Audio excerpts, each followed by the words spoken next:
Hello everyone, welcome back to our YouTube channel Survival of the Fittest. Today we are going to discuss some most important questions about cell biology which was asked in MPPSC Assistant Professor Zoology paper. So these questions are very important for your upcoming any life sciences related exams. So here let's get started. First question is, who has given the term plasma lemma in cell membrane theory?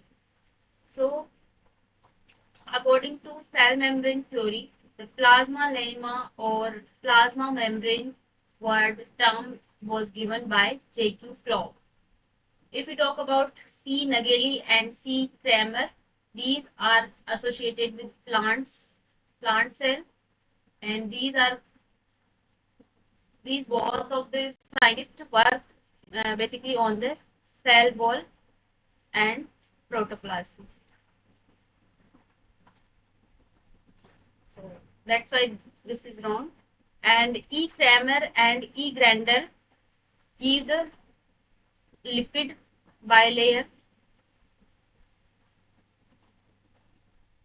their role in the lipid bilayer structure of plasma membrane. So here answer plasma lemma term was given by J.Q. Flow. Next question, which of the following is a class of an ATP driven pump? तो इसमें इस type के बिल्कुल short एकदम simple से direct questions पूछे गए हैं। तो इन क्वेश्चंस में आप ऐसे मत सोचना कि ये तो बिल्कुल सिंपल से क्वेश्चन है, इनका हमें आगे क्या बेनिफिट होने वाला है। तो इन क्वेश्चंस के इर्द गिर्द जितनी भी एक्स्ट्रा इन्फॉर्मेशन जो भी बता रही हूँ वो आपकी काफी ज्यादा इंपॉर्टेंट होने वाली है, वो आपको हेल्प करेगी अपकमिंग एग्जाम्स के लिए। तो क्वेश्चंस का पैटर्न आपको ये सिंपल लग सकता है, लेकिन इससे जो रिलेटेड एक्स्ट्रा इन्फॉर्मेशन है वो आपके काफी ज्यादा हेल्प करेगी और काफी ज्यादा इंपॉर्टेंट है। तो इसी वजह से आप इन वीडियोस को जरूर देखें और सारे वीडियोस को देखें। ये पूरी एक सीरीज है, पूरी मैंने प्लेलिस्ट बना रखी है एमपीपीएससी के जो भी जितने भी क्वेश्चंस आए हैं और उनको टॉपिक वाइज मैंने डिस्कस कर रखा है। तो इससे आपको एक आइडिया मिल जाएगा कि सेल बायोलॉजी में किस तरह के क्वेश्चंस पूछे जाते हैं, बायोकेमिस्ट्री में किस तरह के क्वेश्चंस होते हैं, जेनेटिक्स में किस तरह के होते हैं। तो अलग अलग जितने भी सेगमेंट्स है, जितने भी यूनिट्स हैं, उनके सारे क्वेश्चंस मैंने एक अलग से प्लेलिस्ट बना रखी है और टॉपिक वाइज सारा डिस्कशन किया है और उससे रिलेटेड एक्स्ट्रा काफी सारी इंफॉर्मेशन बताई है, जिसकी वजह से आपको उस टॉपिक से रिलेटेड सारे डाउट्स क्लियर हो पाए। तो अब इसमें देखेंगे कि एटीपी ड्राइवन पंप। अब एटीपी ड्राइवन पंप कौन कौन से हैं, इनके बारे में हमें पता है कि पी टाइप पंप होता है, एक वी टाइप पंप होता है और एक यहाँ पे एबीसी ट्रांसपोर्टर। ये सारे ही एटीपी ड्राइवन पंप है। बिकॉज पी टाइप पंप की बात करें तो इसमें सोडियम पोटेशियम एटीपीएस ये एक तरह का P type ATP driven pump है। इसके अलावा इसमें कैल्शियम एटीपीएस की बात करें तो ये मसल्स में प्रेजेंट रहता है, कैल्शियम एटीपीएस। इसके साथ साथ यहाँ पे प्रोटोन पोटेशियम एटीपीएस भी होता है। तो इस तरह से काफी सारे टाइप के जैसे सोडियम पोटेशियम पंप है, वो तो हर सेल में हमें पता है कि एक रेस्टिंग मेम्ब्रेन पोटेंशियल को मेंटेन करने का काम करता है sodium potassium pump. Calcium pump muscle cells में ट्रांसपोर्ट करवाता है कैल्शियम का। और प्रोटोन और पोटेशियम पंप देखे तो ये स्टमक में एसिड सिक्रेशन का काम करवाता है। ये वाला पंप स्टमक में एसिड का सिक्रेशन करवाएगा। वी टाइप पंप की बात करें तो ये वैक्यूल्स के अंदर प्रेजेंट रहता है मेनली, और एंडोसोम लाइसोसोम इनके अंदर प्रेजेंट रहता है और वहां पे प्रोटॉन को ट्रांसफर करवाता है, जिसकी वजह से वहां क्या होता है, एक एसिडिक एनवायरनमेंट क्रिएट हो जाता है। तो इस तरह से ये भी एक टाइप का प्रोटॉन पंप है और एटीपी ड्राइवन पंप है, जिसमें क्या होता है जो एसिडिक कंडीशन क्रिएट होती है कुछ ऑर्गेनेल्स में, लाइक लाइसोसोम है, एंडोसोम है, वैक्यूल्स हैं इनके अंदर। तो ये भी एक एटीपी ड्राइवन पंप है। एबीसी ट्रांसपोर्टर ये भी एटीपी का यूज करता है, एटीपी बाइंडिंग कैसेट्स भी बोला जाता है इसको। और ये मेनली प्रेजेंट रहता है काफी सारे, ये ट्रांसपोर्ट करता है काफी सारे ड्रग्स और स्मॉल मॉलिक्यूल्स का। इसके एग्जांपल्स देखें तो मल्टी ड्रग रेजिस्टेंस, जिसके अंदर इसको फर्स्ट टाइम डिस्कवर किया था, तो ये भी काफी इंपॉर्टेंट है। और इसके अलावा CFTR जो एक क्लोरीन चैनल है, वहां पे ये भी एसी एटीपी बाइंडिंग कैसेट का एग्जाम्पल है। तो इस तरह से आपको आइडिया लग गया होगा कि P type pump, ABC, V type pump. अब इनके जो इनिबिटर्स हैं उनके नाम आप मुझे बताएंगे कि ओवावेन किसका इनिबिटर है, इसके टेट्राडोटॉक्सिन, वेनेडेट और इस तरह से काफी सारे इनके इनिबिटर्स हैं। तो इनको पंप्स हैं उनको इनिबिट करने का काम करते हैं। तो उन सब के एग्जांपल्स आप मुझे कमेंट सेक्शन में बताना। तो यहाँ पे आंसर हो जाएगा option number D. Next question है which type of cell division contribute to the diversification of gametes. तो गैमेट्स का diversification we all know. Gametes कौन सी फेज में बनते हैं, कौन से सेल डिवीजन में बनते हैं, ये सबको ही आता होगा ये क्वेश्चन। मियोसिस के अंदर गैमेट्स का डाइवर्सिफिकेशन होता है बिकॉज जो meiosis first and meiosis second जो स्टेजेस होती हैं इनके अंदर मियोसिस फर्स्ट के अंदर क्रॉसिंग ओवर होता है जिसकी वजह से गैमेट्स में डाइवर्सिफिकेशन आ जाता है। और गैमेट्स का फॉर्मेशन भी मियोसिस के थ्रू ही होता है जिसमें गैमेटोसाइट्स बनते हैं, sperm and egg cells and egg, और ये दोनों ही फ्यूज होते हैं। तो इसके बाद ये दोनों फ्यूज होंगे और ये बनाएंगे जाइगोट। तो इनमें डाइवर्सिफिकेशन का मेन रीजन यही है कि जो गैमेट्स का फॉर्मेशन होता है उस टाइम मियोसिस के थ्रू ही गैमेट्स का फॉर्मेशन होता है और वहाँ पे क्रॉसिंग ओवर होता है जिसकी वजह से कुछ वहाँ चेंजेस आ जाते हैं जीन्स के अंदर, और जीन्स में चेंजेस आने की वजह से डाइवर्सिफाइड गैमेट्स फॉर्म होते हैं। तो here option number B is the correct answer. इसमें एक्स्ट्रा कुछ भी बताने लायक नहीं है। माइटोसिस की बात करें तो माइटोसिस एसेक्सुअल रिप्रोडक्शन में यूज आता है क्योंकि जब भी सेल की ग्रोथ होनी है या फिर रिपेयर होना है तो वहाँ पे सेल डिवीजन कौन सा होगा, माइटोसिस टाइप का सेल डिवीजन होगा। और माइटोसिस में दोनों सेल्स आइडेंटिकल होती है, इसमें कोई भी डाइवर्सिटी नहीं देखी जा सकती है। लेकिन मियोसिस में जो मियोसिस सेक्सुअल रिप्रोडक्शन के टाइम होता है जिस क्रोमोसोम नंबर है वो पेरेंट्स के हाफ रह जाते हैं और उसकी वजह से वहाँ पे डाइवर्सिफिकेशन देखा जा सकता है। So here option number D is the correct answer. Next question is G protein coupled receptor family includes a large number of receptors that are responsible for.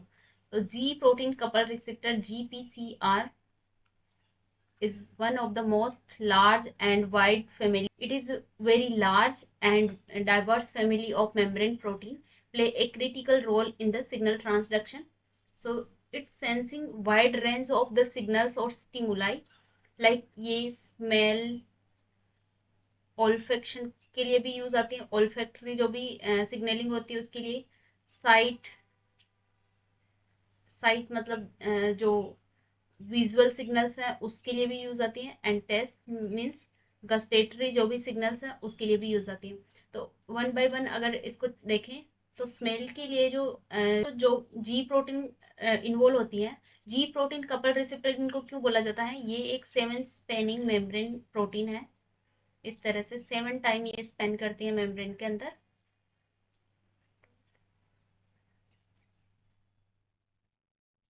तो इस तरह से 7 टाइम ये स्पेंड करती है और यहाँ पे इस पे ये जी प्रोटीन के साथ कपल्ड रहती है, इस वजह से इसको जी प्रोटीन कपल्ड रिसेप्टर बोला जाता है।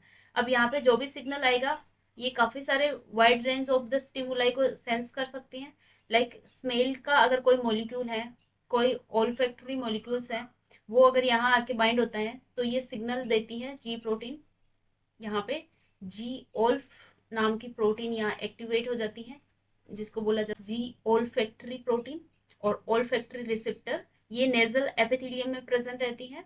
जैसे ही ओडोरेंट या फिर फैक्ट्री मॉलिक्यूल या ओडोरेंट कोई भी जीपीसीआर जी प्रोटीन कपल रिसेप्टर पे आके बाइंड होगा वो जी ओल्फ को एक्टिवेट कर देगा और जिसकी वजह से ये एक्टिवेट करेगा एडिनाइलेट साइक्लेज को। और एडिनाइलेट साइक्लेज का हमें फंक्शन पता है, ये क्या करता है, एटीपी से साइक्लिक एएमपी बनाता है। तो साइक्लिक एएमपी एक सेकेंडरी मैसेंजर है, यहाँ पे सेकेंडरी मैसेंजर एक्टिवेट होके दूसरे अदर और भी कुछ सिग्नल ट्रांसडक्शन यहाँ पे प्रोटीन काइनेजेज या फिर किसी भी अदर सिग्नल्स को एक्टिवेट करेगा, आयन चैनल्स को ओपन करेगा यहाँ पे, और ये सारे आयन चैनल्स जाएंगे सिग्नल्स को सेंड करेंगे नर्व सेल के पास में। तो इस तरह से ऑल्फैक्टरी सिग्नलिंग होती है। ये एक ओडोरेंट है, तो ये स्मेल वाली सिग्नलिंग हो गई। इसी तरह से साइट मतलब विजुअल सिग्नलिंग की बात करें तो विजुअल सिग्नलिंग में इन सब में क्या होता है कि ज़्यादातर केसेस में CAMP का लेवल इंक्रीज होता है, लेकिन विजन वाला जो भी सिग्नलिंग है उसमें थोड़ा सा इसके अपोजिट होता है। इसमें जो जी प्रोटीन इन्वॉल्व होते हैं दैट इज GT। तो जैसे ही यहाँ पे अब ये जो जी प्रोटीन है, GT प्रोटीन, ये एक्टिवेट होती है एक प्रोटीन की वजह से जिसको बोला जाता है रोडोप्सिन प्रोटीन, जो रोड सेल और कोन सेल के रेटिना की जो rod cell and cone cell है उनके अंदर एक प्रोटीन प्रेजेंट रहती है रोडोप्सिन, उनसे एक्टिवेट होती है ये GT प्रोटीन। और जैसे ही लाइट आएगी, लाइट अगर प्रेजेंट है तो रोडोप्सिन एक्टिवेट होगी, और रोडोप्सिन एक्टिवेट होगी तो रोडोप्सिन सिग्नल देगी ट्रांसड्यूसिन को। तो ट्रांसड्यूसिन जो फैमिली है इसमें साइट विजुअल सिग्नलिंग के लिए जो ट्रांसड्यूसिन फैमिली है इसको बोला जाता है ट्रांसड्यूसिन। तो ट्रांसड्यूसिन एक्टिवेट करेगी PDE को, फोस्फो डाइएस्ट्रेस PDE को स्टिमुलेट करेगी, और इसकी वजह से यहाँ पे जो CGMP लेवल है पहले से जो guanosine monophosphate cyclic guanosine monophosphate CGMP बना हुआ था उसका लेवल यहाँ पे डिक्रीज हो जाएगा, और जिसकी वजह से आयन चैनल्स यहाँ पे क्लोज हो जाएंगे। और आयन चैनल्स क्लोज होते ही ये आयन चैनल क्लोज्ड, और उसके बाद ये यहाँ पे विजुअल सिग्नल्स जनरेट करेंगे, विजुअल सिग्नल। इस तरह से ये सिग्नलिंग होती है विजन वाली। अब टेस्ट वाली सिग्नलिंग की बात करें, जो गस्टेटरी सिग्नल्स होते हैं उनकी बात करें, तो यहाँ पे जो जी प्रोटीन इन्वॉल्व होती है दैट इज जी गस्ट, या फिर जिसको जी अल्फा क्यू भी बोला जाता है। तो टेस्ट के लिए जो जी प्रोटीन है that is G alpha Q, और इसमें जैसे ट्रांसड्यूसिन वर्क कर रही थी, जैसे साइट के लिए विजन के लिए ट्रांसड्यूसिन वर्क कर रही थी, इसी तरीके से एक गस्ट ड्यूसिन नाम की प्रोटीन होती है जो टेस्ट के लिए यूज आती है, टेस्ट वाली सिग्नलिंग में वर्क करती है। और जैसे ही कोई भी टेस्ट है, जैसे कि कोई स्वीट टेस्ट है, बिटर टेस्ट है, उमामी, अलग अलग टाइप के टेस्ट जो होते हैं उन पे उनके रिसेप्टर्स टंग पे प्रेजेंट रहते हैं, और जैसे ही कोई टेस्ट मॉलिक्यूल बाइंड करेगा टेस्ट रिसेप्टर पे, जी जो भी GPCR रिसेप्टर है उस रिसेप्टर पे जैसे ही कोई टेस्ट मॉलिक्यूल बाइंड करेगा ये एक्टिवेट करेगा गस्ट ड्यूसिन को। तो दिस एक्टिवेट द गस्ट ड्यूसिन, जो कि ट्रांसड्यूसिन के जैसा ही मॉलिक्यूल होता है। तो और इसी को गस्ट ड्यूसिन को जी अल्फा क्यू भी बोला जाता है, और ये ट्रिगर करेगा सेकंड मैसेंजर को, लाइक यहाँ पे CAMP या फिर IP3 और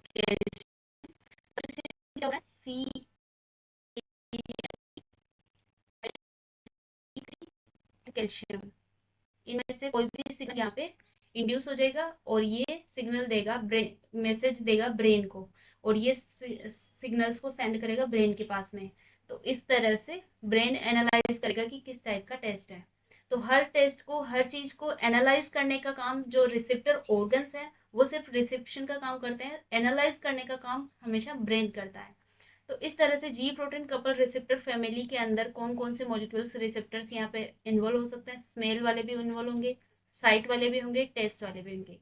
तो ऑप्शन नंबर डी यहाँ पे करेक्ट है। तो आपको इस क्वेश्चन की वजह से आपको 3 सिग्नलिंग यहाँ पे क्लियर हो गई होगी कि यहाँ पे जो ट्रांसड्यूसिन वाली सिग्नलिंग है, गस्ट ड्यूसिन वाली जी अल्फा क्यू वाली सिग्नलिंग है, या फिर यहाँ पे जी ऑल फैक्ट्री वाली सिग्नलिंग है, वो किस तरह से हो रही है। ये तीनों ही सिग्नलिंग आपकी इस क्वेश्चन से क्लियर हो चुकी होगी।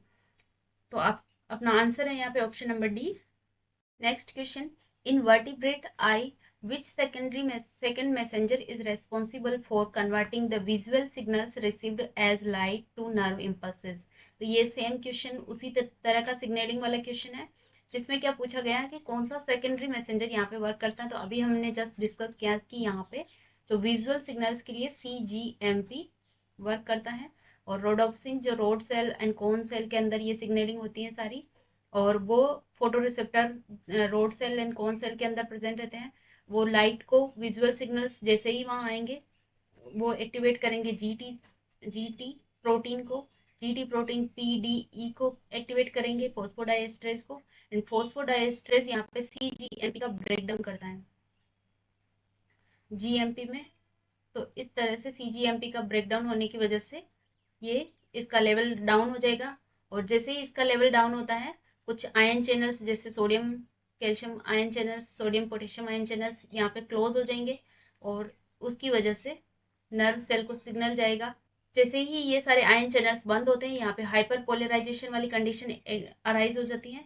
तो ये एक चीज ये भी ध्यान रखिए कि यहाँ पे क्या होता है, हाइपर पोलराइजेशन, और हाइपर पोलराइजेशन की वजह से न्यूरोट्रांसमीटर का रिलीज यहाँ पे कम हो जाएगा, जिसकी वजह से बाइपोलर सेल्स एक्टिवेट हो जाएगी, और बाइपोलर सेल्स जो रोड सेल आइज के अंदर रेटिना में प्रेजेंट रहती है, वो बाइपोलर सेल सिग्नल भेजेगी ब्रेन सेल को, और इस तरह से विजुअल सिग्नल्स यहाँ पे अराइज हो जाते हैं। तो CGMP यहाँ पे करेक्ट है। CAMP का भी हमने देखा था, ये कहाँ पे वर्क यूज आती है, ओल्फैक्टरी के लिए। तो ओल्फैक्टरी सिग्नलिंग में CAMP जी ओल्फ को से एक्टिवेट होता है CAMP। और नर्व ग्रोथ फैक्टर ये एक अलग टाइप का न्यूरोट्रॉफिक फैक्टर है, और ये नर्व ग्रोथ फैक्टर एक टाइप का न्यूरोट्रॉफिक फैक्टर है, कोई सेकंड मैसेंजर की तरह वर्क नहीं करेगा। और एपिडर्मल ग्रोथ फैक्टर के बारे में पता है, ये हमें टायरोसिन काइनेज वाली जो सिग्नलिंग है, रिसेप्टर टायरोसिन काइनेज उसमें as a signal molecule, as a ligand की तरह वर्क करती है, एज ए सिग्नल मॉलिक्यूल की तरह वर्क करती है, ना कि कोई सेकेंडरी मैसेंजर की तरह। तो यहाँ पे सेकेंडरी मैसेंजर हो जाएगा CGMP। अगर हम सेकेंडरी मैसेंजर्स के एग्जांपल्स देखें, तो कुछ सेकेंडरी मैसेंजर्स के एग्जांपल के बारे में भी क्वेश्चन आता, तो CAMP, CGMP, इसके अलावा कैल्शियम, IP3, डैग, ये सारे क्या है, सेकेंडरी मैसेंजर्स हैं। डैग यहाँ पे क्या है, एक मेम्ब्रेन के अंदर प्रेजेंट रहने वाला लिपिड सोल्यूबल है, बाकी ये सारे साइटोप्लाज्म के अंदर रहते हैं। इसके अलावा एक और है PIP3। ये सारे एग्जांपल्स हैं सेकेंडरी मैसेंजर्स के। तो आई होप आपको ये क्लियर हो गया होगा। ऑप्शन नंबर ए यहाँ पे करेक्ट है। नेक्स्ट क्वेश्चन है, which of the following serve as the source of diacyl glycerol and IP3 and is also the starting point of distinct second messenger pathway that play a key role in regulating cell growth and cell survival। तो ये हमें पता है कि cell growth and cell survival के लिए जैसे ही यहाँ पे कोई सिग्नल आता है, तो ये हमारा रिसेप्टर है, और यहाँ पे कोई भी सिग्नल बाइंड होगा और इस तरह से कोई प्रोटीन यहाँ पे एक्टिवेट हो जाती है, G प्रोटीन, ये सिग्नल देती है मेनली PIP2 को, और PIP2 प्रिकर्सर है for the synthesis of PIP3 and डैग, डायसाइल glycerol.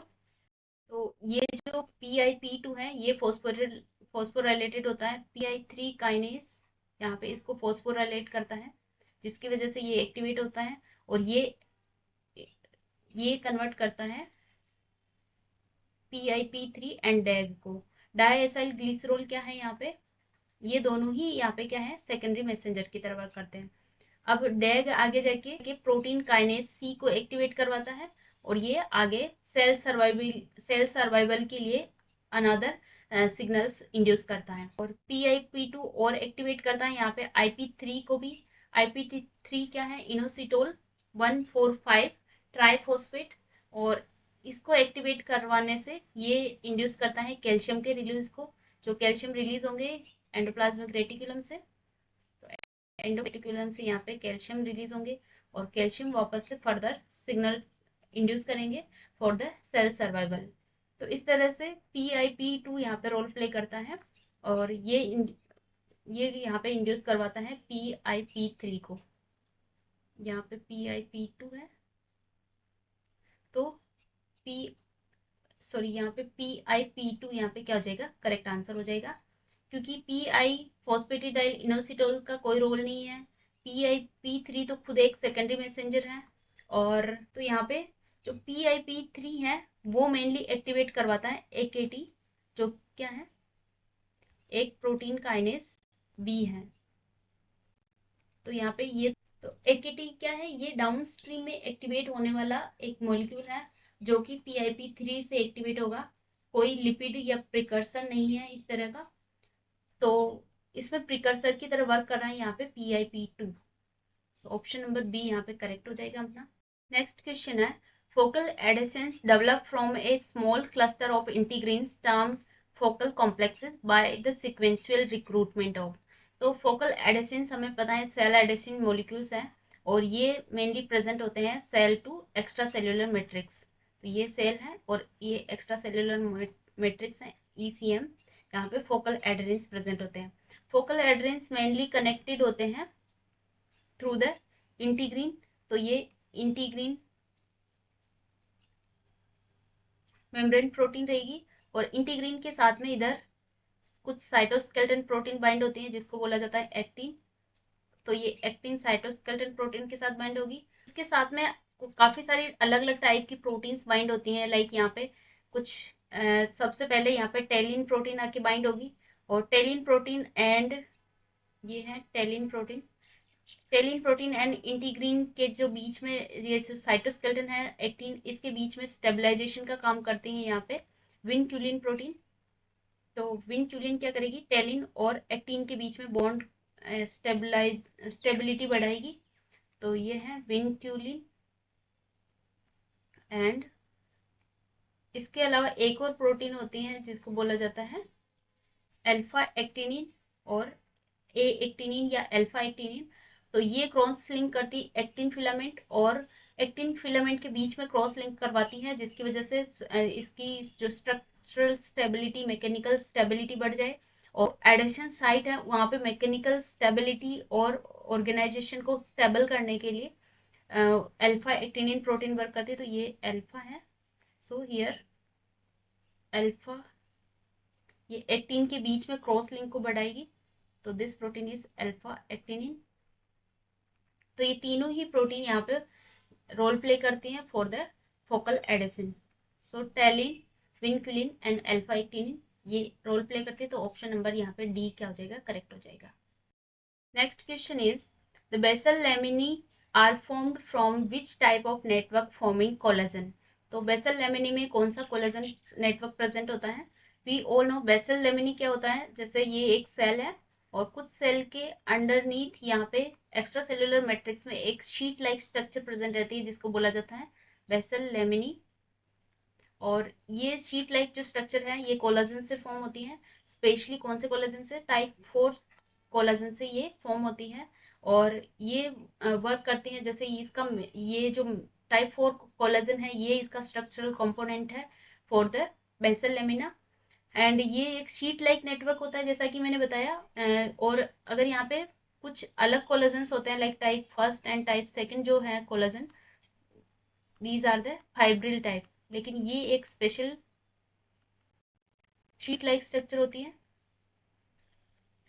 And ये मैकेनिकल सपोर्ट प्रोवाइड करवाती हैं। इसके अलावा ये कुछ फिल्ट्रेशन में भी हेल्प करते हैं, कुछ मॉलिक्यूल्स के फिल्ट्रेशन में लाइक ग्लोमेरुलस के जो किडनी के जो ग्लोमेरुलस होता है वहाँ पे भी इसी टाइप का कोलेजन पाया जाता है जो फिल्ट्रेशन में हेल्प करवाता है। इसके अलावा ये एक्स्ट्रा सेल्यूलर मैट्रिक्स के कंपोनेंट्स के साथ में इंटरेक्ट होती हैं। और एक्स्ट्रा सेल्यूलर मैट्रिक्स के कौन से कंपोनेंट्स के साथ में इंटरेक्ट होती हैं, लाइक लेमिनिन, नीडोजन। तो यहाँ पे ये इंटरेक्ट होती हैं लेमिनिन, नीडोजन, नीडोजन, इसको इरेज कर देते हैं। तो ये इंटरेक्ट होते हैं नीडोजन एंड अर्लिकेन, पार्लिकन। तो ये सारे कंपोनेंट होते हैं एक्स्ट्रा सेल्यूलर मैट्रिक्स के। इसके साथ में बेसल लेमिना ये इस तरह से ये जो कोलाजन है ये कनेक्टेड रहता है। टाइप 4 कोलाजन कनेक्टेड रहता है। 27 टाइप का जो कोलाजन है अगर इसकी बात करें तो ये एक माइनर कोलाजन होता है। ये कुछ रिप्रोडक्टिव टिश्यूज के अंदर पाया जाता है। अगर टाइप 20 की बात करें तो ये वाला कोलाजन प्रेजेंट होता है कुछ, ये बहुत ही रेयर होता है टाइप 20 वाला। और ये कुछ कार्टिलेज और स्पेशलाइज्ड टिश्यूज के अंदर ही प्रेजेंट होता है। और अगर इसकी बात करें तो ये भी कुछ कार्टिलेज और स्केलेटल प्रोटीन के अंदर प्रेजेंट रहता है। तो इस तरह से ये हुई। तो मेनली जो बेसल लेमिना के अंदर कौन सा कोलेजन प्रेजेंट होता है, दैट इज टाइप 4 कोलेजन। तो ऑप्शन नंबर डी का करेक्ट आंसर। नेक्स्ट क्वेश्चन है, इसमें कॉलम फर्स्ट को कॉलम सेकंड के साथ में मैच करना है। कॉलम फर्स्ट में कुछ मियोसिस की फेजेस दे रखी हैं और कॉलम सेकंड में उसके कुछ इवेंट्स दे रखे हैं। तो we all know that meiosis is divided into 2 type, meiosis first and meiosis second. और मियोसिस फर्स्ट जो है वो ज़्यादा इंपॉर्टेंट होती है। मियोसिस सेकंड तो एकदम माइटोसिस जैसे जैसे ही होती है, लेकिन मियोसिस फर्स्ट जो है उसके अंदर प्रोफेज फर्स्ट जो फेज होती है उसको सब फेजेस में डिवाइड करते हैं। काफी सारी इसकी सब फेजेस होती हैं। लाइक यहाँ पे फर्स्ट फेज देखें तो leptotene, leptotene, second zygotene, third pachytene and diplotene, fourth is diplotin, and last one is the dikinesis. तो इस टाइप से 5 डिफरेंट सब फेजेस प्रेजेंट होती हैं प्रोफेज फर्स्ट के अंदर। And we all know that cell के अंदर जो क्रोमोसोम है वो क्रोमेटिड्स के फॉर्म में इस तरह से थ्रेड लाइक फॉर्म में प्रेजेंट रहते हैं, बिल्कुल दिखाई भी नहीं देते हैं। लेकिन जैसे ही सेल डिवाइड होगी तो प्रोफेज फर्स्ट में आते आते क्या होता है, सेल जो क्रोमोसोम्स है उनका कंडेंसेशन स्टार्ट होता है, क्योंकि क्रोमोसोम कंडेंस होना स्टार्ट होते हैं। तो लेप्टोटीन फर्स्ट है, प्रोफेज फर्स्ट की जो लेप्टोटीन फेज है उसमें क्या होगा, क्रोमोसोम का कंडेंसेशन स्टार्ट होगा। इनिशियली ये कंडेंस्ड होना स्टार्ट होते हैं। तो इसमें क्या होगा, होमोलोगस जो क्रोमोसोम्स हैं उनके अंदर पेयरिंग स्टार्ट हो जाती है। इस तरह से होमोलोगस क्रोमोसोम की पेयरिंग स्टार्ट हो जाती है। ये पूरी प्रॉपर ऐसे पेयरिंग होती नहीं है, सिर्फ ऐसे इस तरह से पेयर होना स्टार्ट हो रहे होते हैं उस टाइम। तो ये होता है लेप्टोटीन के अंदर।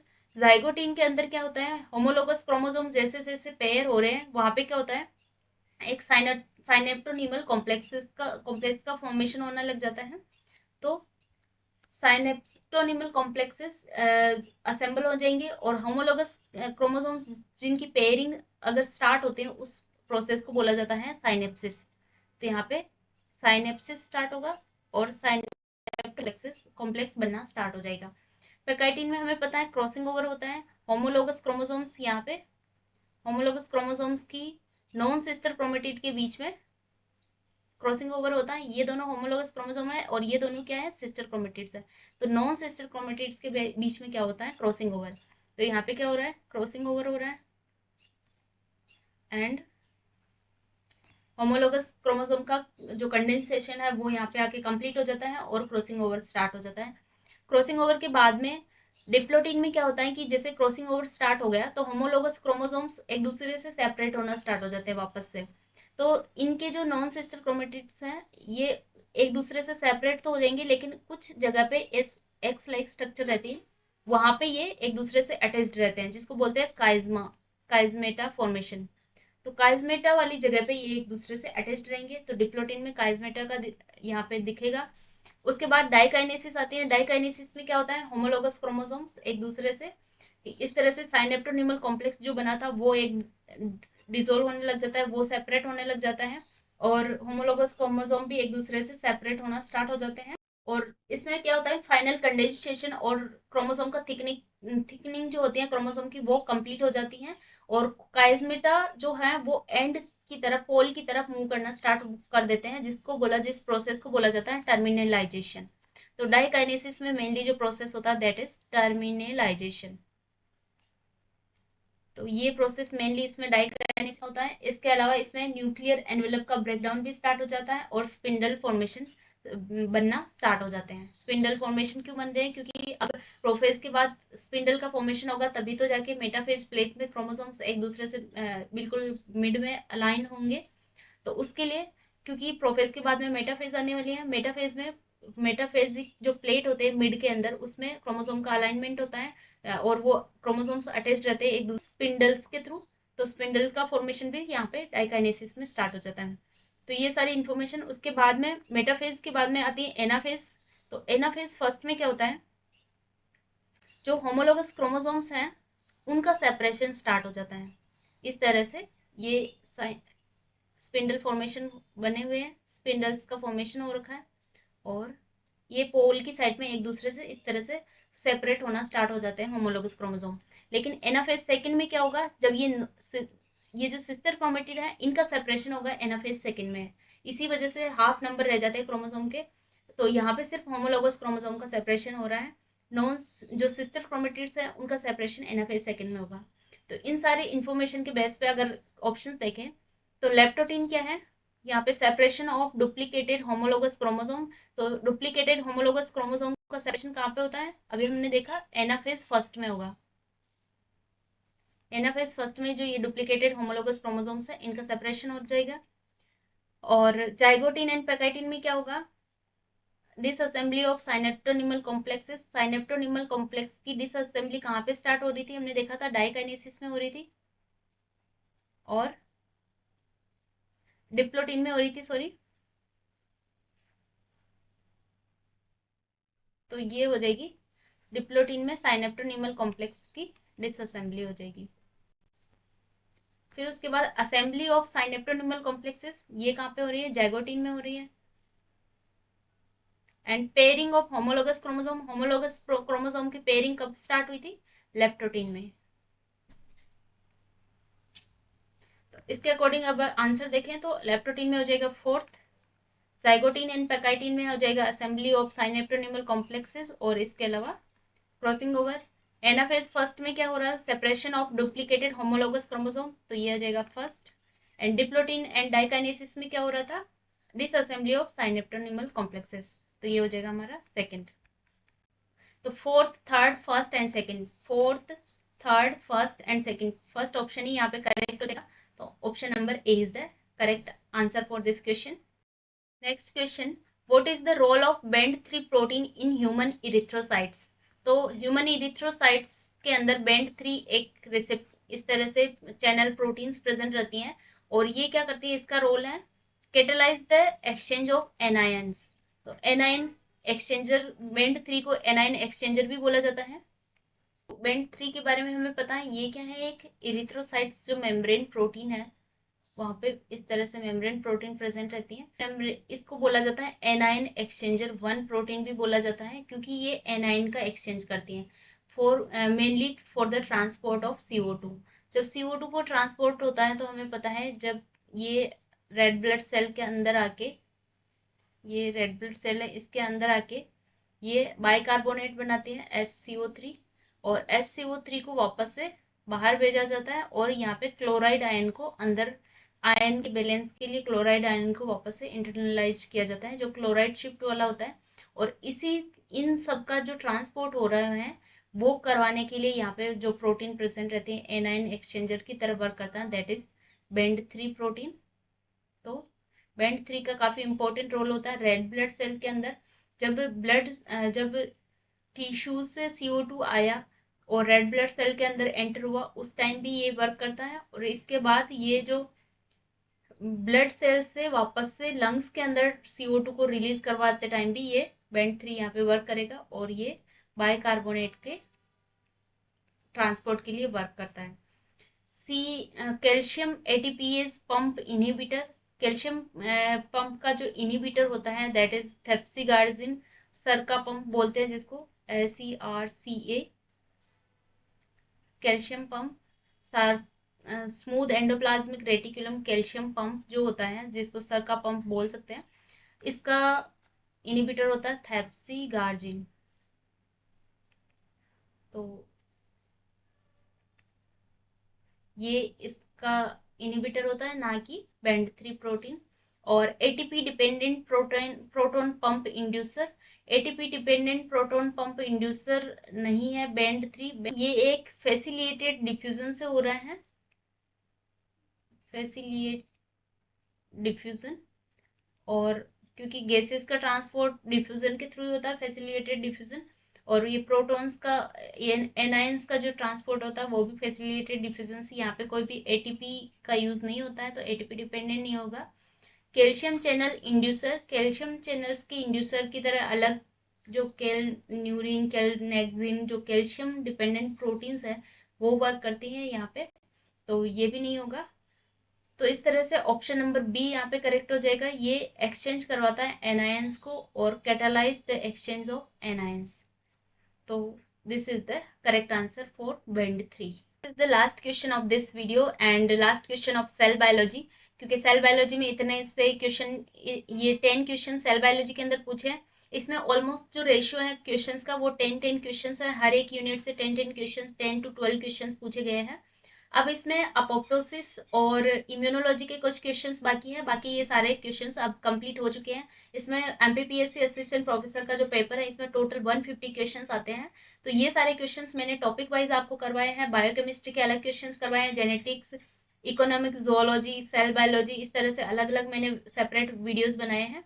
तो वो वीडियोज आप जरूर देखें। ये इसमें लास्ट क्वेश्चन है सेल बायोलॉजी का। इसके बाद हम डिस्कस करेंगे अपोप्टोसिस और इम्यूनोलॉजी से रिलेटेड क्वेश्चंस। तो ये काफी सिंपल क्वेश्चन है। Gap junctions are constructed by transmembrane proteins of the connexin family. How many connexin assemble to form A